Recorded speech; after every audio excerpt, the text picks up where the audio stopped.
হ্যাঁ, এখন চলো তাহলে শুরু করো 1 নাম্বার। প্রত্যেকটা কোশ্চেন লিখবো আমি এবং অপশনগুলো লিখবো, তোমরা অপশনগুলো বলবা। ওকে, 1 নাম্বার। 1 নাম্বার দেখো যে 1 নাম্বার বলছে how many prime numbers of এত how many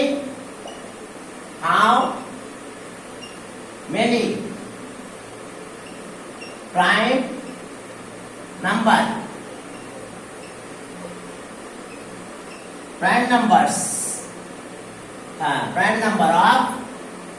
prime number of 1 to 50 দেখো অপশন এ এখানে আছে 10, অপশন বি এখানে আছে 12, option C 15 and option D 20. How many prime numbers between? দেখো how many prime numbers between 1 to 50? কয়টা prime number মনে আছে? 442, 232, 232, 1। তাহলে আমার 50 পর্যন্ত নাকি? তাহলে 10, 20, 30, 40, 50 এই পর্যন্ত ক্লাস করলে হবে। তাহলে এই পর্যন্ত ক্লাস করলে কত হচ্ছে দেখো তো, 8 আর এটা 7, 15। বুঝতে পারছো? 10, 20, 30, 40, 50। তাহলে এখন দেখো এটা ক্লিয়ার। এই যে মাথায় রাখবা 442, 232, 231, তাহলে রাইট आंसर 15। ক্লিয়ার। এখন আসো 2 নাম্বার। 2 নাম্বার বলছে যে হোয়াট ইজ দা কি measure of semi circular angle? What is the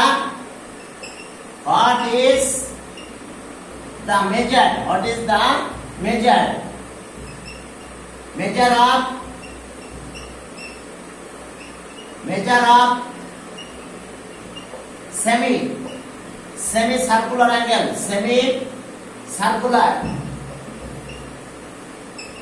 circular angle, measure of semi circular angle.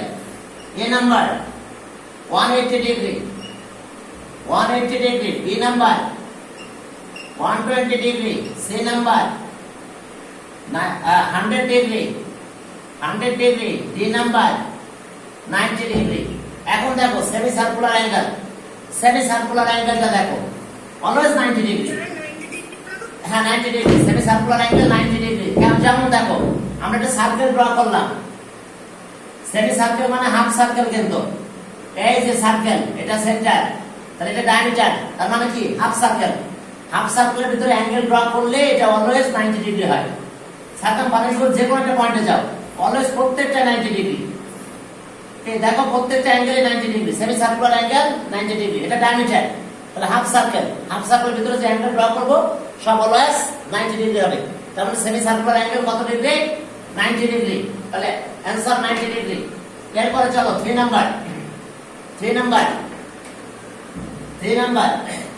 দেখো 3 নাম্বার এখন বলছে যে the sum of 4 angles of a quadrilateral. 1 number sum of 4 angles of a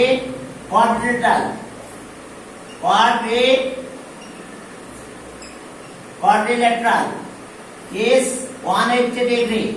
2 sum of 4 angle কত? 180 degree. লিখছি আমরা option, এটা কিন্তু ভুল, কারণ sum of 4 angle কত ডিগ্রি হয়? sum of 4 angle 360 degree.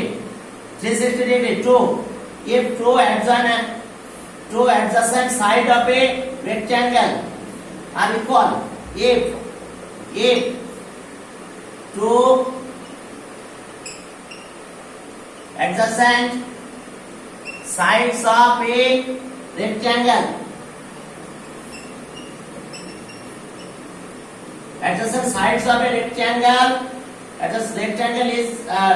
are equal,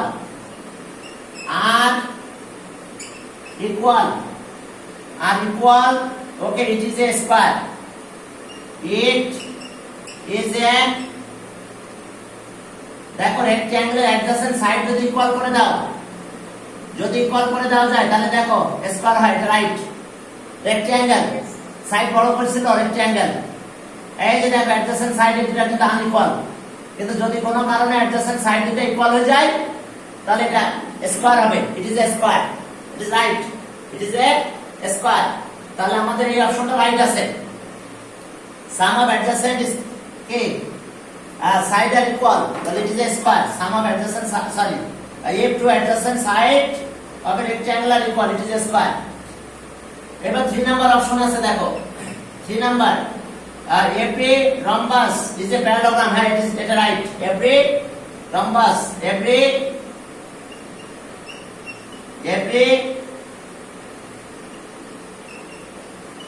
rhombus is a parallelogram.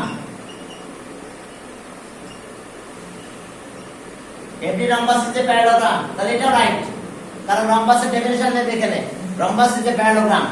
তাহলে which one is correct? which one is correct? এখন এই নাম্বারে দেখো which one is correct, তাহলে এই নাম্বার আছে 1 and 2, b 2 and 3, তাহলে 2 and 3 কারেক্ট। আর সিতে দেখো যে সি 3 and 1, ডি 1 2 and 3, তাহলে আমাদের বি রাইট অ্যান্সার। দেখো সাম অফ অ্যাঙ্গেল, তাহলে এখন আসো, এখন এটা গেল, তাহলে আমাদের বি আছে রাইট অ্যান্সার। অর্থাৎ every if two adjacent sides of a rectangle are equal, it is a square. yes এটা স্কয়ার ফর্ম করবে। তাহলে 3 নাম্বার শেষ। এখন চলো 4 নাম্বার। এখন দেখো 4 নাম্বারে কি আছে এমসিকিউ দেখো। কি কথা বুঝতে পারছো সবাই? আমি এখানে রেকর্ড করছি না, আমাদের অন্য জায়গায় রেকর্ড হচ্ছে, তবে এখানেও রেকর্ড করা উচিত, কারণ যদি ওই রেকর্ডটা ফেল করে তাহলে আমরা সেই রেকর্ডটা এখান থেকে নিতে পারবো। এখন আসো 4 নাম্বার, দুই জায়গায় রেকর্ডটা। 4 number observe the following information. observe the following information. observe the information লিখছে, observe the following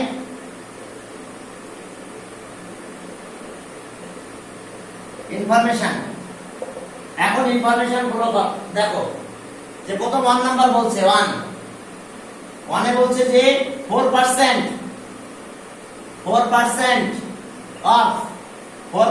of টাকা 25 is টাকা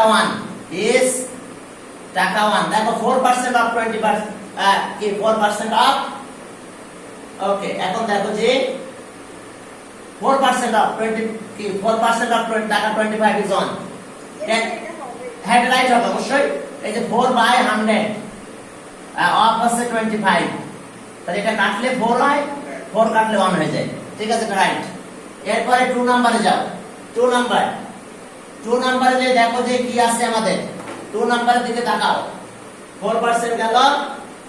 এরপরে 2 নম্বর অপশনে দেখো যে at 10%, তাহলে এটা রাইট আছে দেখো, তাহলে at 10%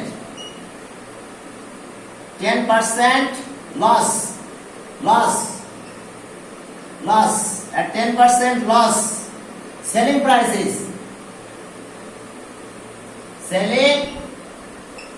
prices টাকা 90, এটাও কিন্তু right. okay 10% of loss, 10% at 10% loss selling price 90 টাকা। এরপর 3 নম্বরে যাও। 3 নাম্বার বলছে যে at 20% profit, at 20% profit selling prices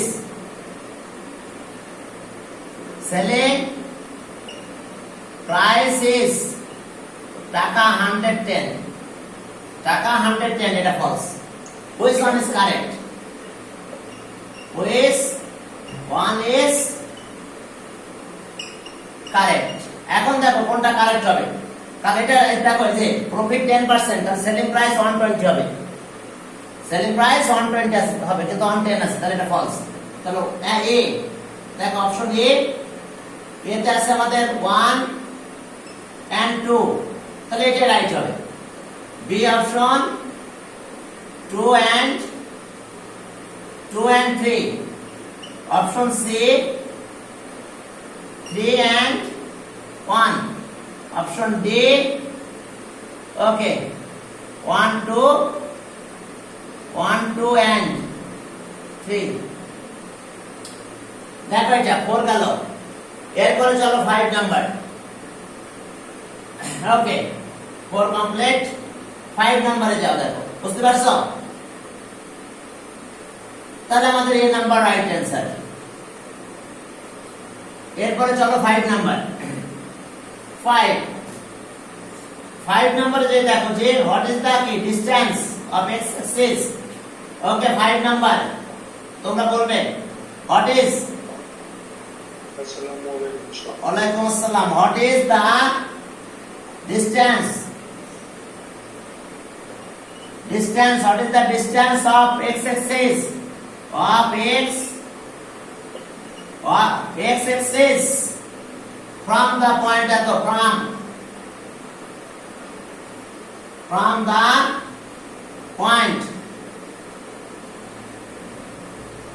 from the point কত, from the point পয়েন্টার লেখা আছে যে x1, y1। ওকে, পয়েন্ট আছে, হ্যাঁ। এখন অপশন এ, অপশন এ তে আছে দেখো x1 plus y1। Option B x1 square y1 square. Option C x1 আর অপশন ডি y1। তোমরা বলো, দ্রুত বলো।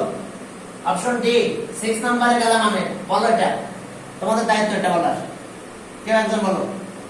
আচ্ছা, what is the K formula, যে হ্যাঁ ডি, এটা ডি রাইট অ্যান্সার। কারণ এক্স অ্যাক্সিস থেকে যে ডিসটেন্স দেখো, এই যে একটা পয়েন্ট আমি এখানে নিলাম এক্স আর ওয়াই, পি পয়েন্ট মনে করো এক্স আর y, x y point p x y. তাহলে ওকে, এখন এই পয়েন্ট এটা, তাহলে এই ডিসটেন্সটা আছে এক্স আর এই ডিসটেন্সটা আছে y, কোঅর্ডিনেট। এই কথা বোঝা গেছে? এখান থেকে আমরা পাবো। তবে ডিসটেন্স বললে নেগেটিভ সাইন আসবে না, কিন্তু খবরদার নেগেটিভ সাইন আসবে না। তাহলে এখন দেখো y1 এই হবে, এখানে y1, তাহলে y1 হবে distance from x Axis y1।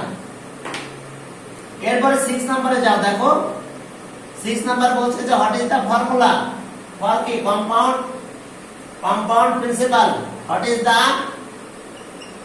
Is কোনটা, এটা? আরে বাবা দেখো, হ্যাঁ দিচ্ছি, দেখো এটা তোমরা ক্লাস 7 থেকে করছো। একটা পয়েন্ট x, xy, এটা y অ্যাক্সিস আর এটা আছে x অ্যাক্সিস, এটা অরিজিন। তাহলে এখন এখান থেকে এই যে p পয়েন্ট, এই y অ্যাক্সিস থেকে ডিসটেন্স আছে x অ্যাক্সিস আর এই ডিসটেন্স আছে y, কত নাই?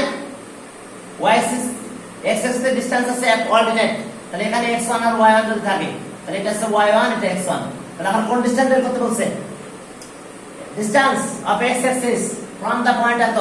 তাহলে এই পয়েন্ট থেকে x অ্যাক্সিস এর ডিসটেন্স তাহলে কত হবে? এখন দেখো বলো, y1। বুঝো না, এই যে ডিসটেন্স, কোন একটা পয়েন্ট বললে ফার্স্ট আসছে y অ্যাক্সিস থেকে ডিসটেন্স বোঝায়, আর সেকেন্ড আসছে কি distance from x axis, coordinate. ঠিক, ক্লিয়ার? তবে যদি ডিসটেন্স বলে নেগেটিভ সাইন নেওয়া যাবে না, আর যদি বলে যে কোঅর্ডিনেট তাহলে কি বুঝতে পারছো, তখন কিন্তু হতে পারে নেগেটিভটা। ঠিক, ক্লিয়ার? এখন আসো, ডিসটেন্সের সময় অলওয়েজ পজিটিভ থাকবে, কোনো নেগেটিভ সাইন নেওয়া যাবে না। এবার বুঝতে পারছো কি প্রশ্ন করছিলাম, বুঝতে পারছো কিনা?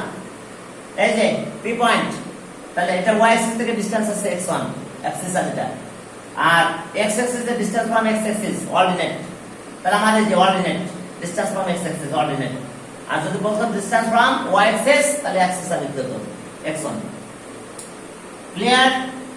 ওকে, এমসিকিউ প্রতিদিন এখন আলোচনা হবে, পরের ব্যাচেও আলোচনা করব অন্য MCQ. 6 number. Okay, formula, what is the formula for compound principal, for what is the formula?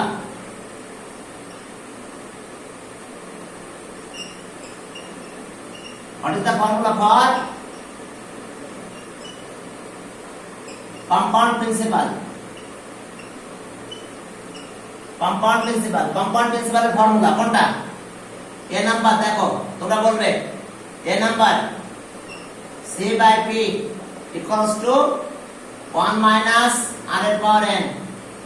B number c by p equals to 1 plus r এর পাওয়ার n। এরপরে ওকে সি, এটা ইন্টারেস্ট আই অর্থাৎ profit I by p equals to 1 minus r এর power n।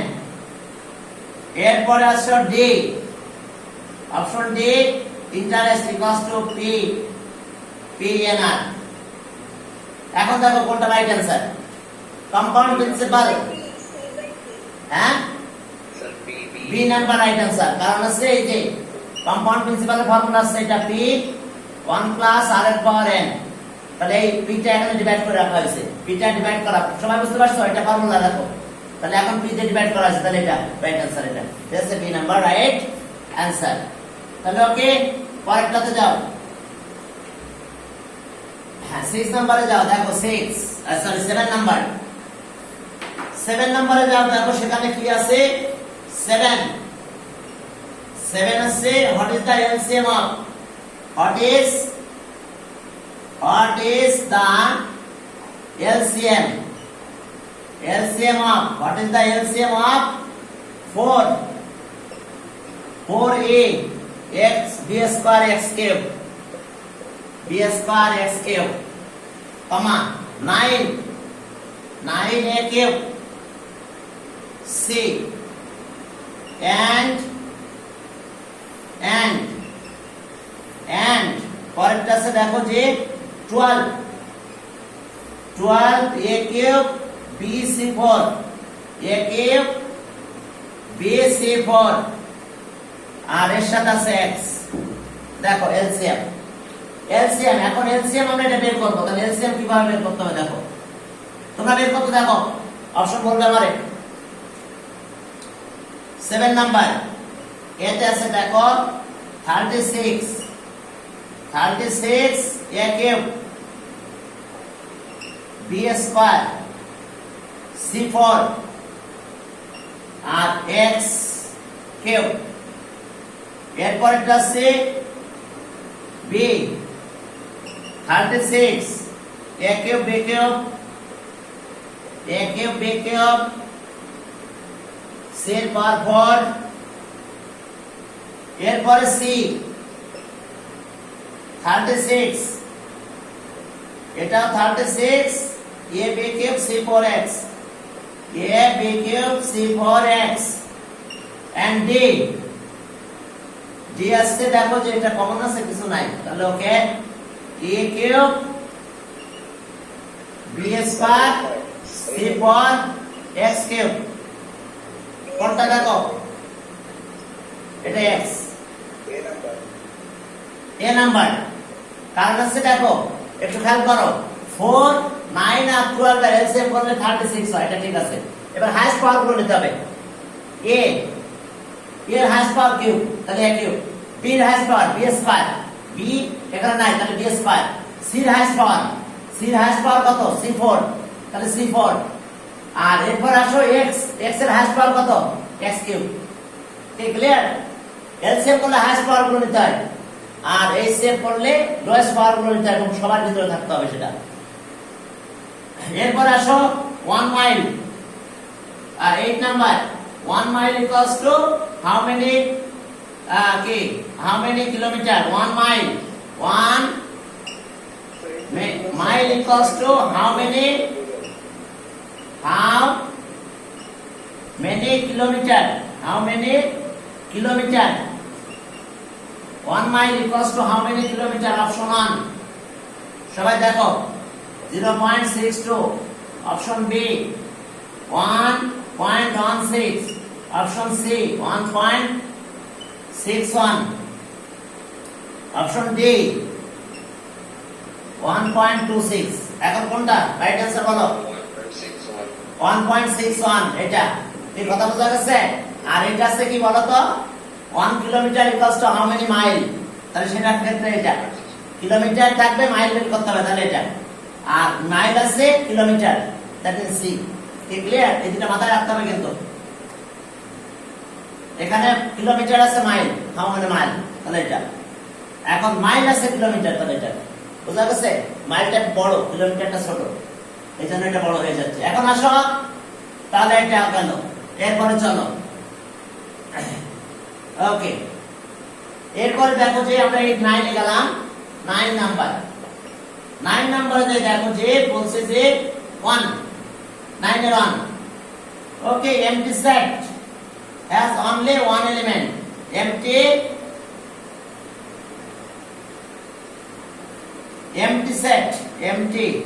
set has only one element. Only one element. B অর্থাৎ 2 তে দেখো বলছে যে empty set subset of all set. Empty set is subset of all set. শোনো, empty set কি there is no element in empty set, it has কি no element, right or wrong? R empty set is the subset, so all set is subset of empty set. Okay, clear? Empty set is the subset of all set. ওকে, এটা right আছে। ওকে, প্রথমটা রং হয়ে গেছে। দেখো element, on element বলেছে, কারণ empty set that empty set has no element. এরপরে বলছে দেখো যে সিম্বল অফ এমটি সেট, দেখো 3 the symbol of MT set, symbol of MT set, দেখো তো এটা না, এটা দাগ না দিলে হতো, সমস্যা নাই, ঠিক আছে? এমটি সেটের সিম্বল দেখো, এটা দাগ দিয়ে দিলাম আমি, দাগ না দিলে এটা রাইট। তাহলে which one is correct? One is, এরপর আমি দাগ দিব না, তোমরা বলতে থাকবো, ঠিক আছে? Which one is correct? A number 1 and 2, B number 2 and 3, C number 3 and 1, D number 1, 2 and 3। তাহলে এখন আছে আমাদের 2 and 3, 2 and 3 কোথায়? B, right answer. এখন আসো 10 নাম্বার। 10 নম্বরে দেখো যে একটা ভেন ডায়াগ্রাম ড্র করা হয়েছে। Answer the question number 10 to 12 on the following information. এখন চলো, তাহলে 10